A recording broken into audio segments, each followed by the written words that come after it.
Mesdames et messieurs, bonjour, bienvenue dans votre émission Dans la peau du président. Nous recevons pour vous M. Michel Okongolomena, qui est avocat de son État, mais aussi président national de l'Unité de valeurs, qui est un parti politique.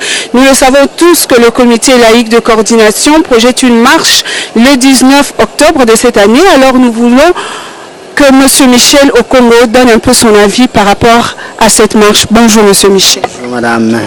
Comment vous portez-vous? Ça va, j'ai les deux pieds sur terre.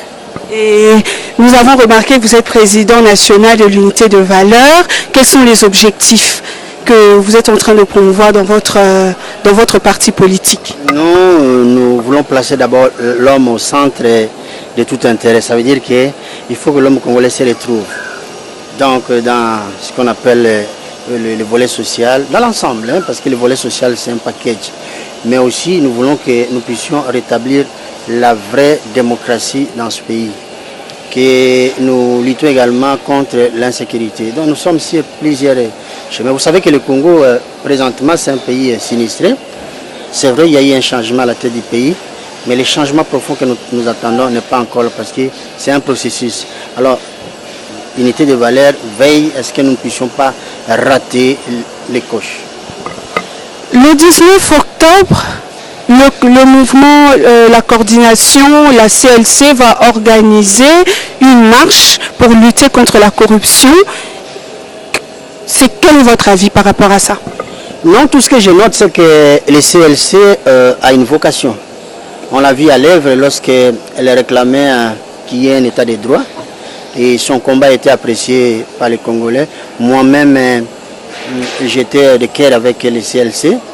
Aujourd'hui, si le CLC pense pouvoir réclamer une vraie lutte contre la corruption, bon, je crois qu'elle est tentée d'emboîter le pas au chef de l'État parce que le chef de l'État a fait des déclarations dans ce sens-là, même si à un certain moment, au niveau de la communication, on lui a fait dire certaines choses, mais la volonté est là, et on voit qu'il est en train d'aller vers ce côté-là.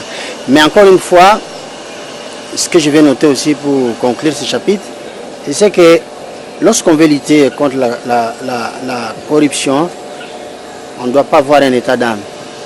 C'est pourquoi j'avais dit au chef de l'État, j'ai dit, dans son entourage, il ne doit pas y avoir de voleurs, ni de corrompus, ni de mafieux.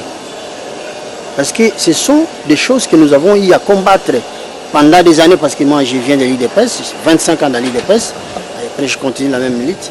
Et c'est tout ce qu'on dit. Donc le CLC, nous sommes dans un espace démocratique et elle fait avec ses moyens.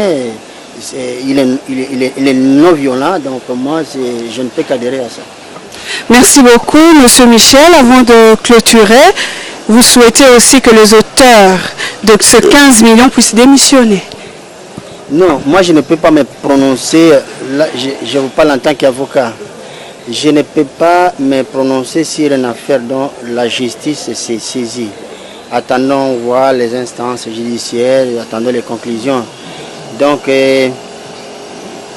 on cite des noms, ce sont des voleurs présumés. Il faut établir que tel a fait ceci, tel autre a fait ceci. En ce moment-là, nous allons nous saisir, nous les politiques, nous allons nous saisir de ce dossier-là pour pouvoir faire pression. Voilà ma position pour l'instant, je suis en train d'observer. Merci beaucoup, M. Michel Okongo. Mesdames et messieurs, je vous rappelle que vous venez de suivre M. Michel Okongo, qui est le président national de l'Unité de valeurs, qui est un parti politique. On a abordé le sujet concernant la marche du 19 octobre qui sera organisée par la CLC. Mesdames et messieurs, au revoir.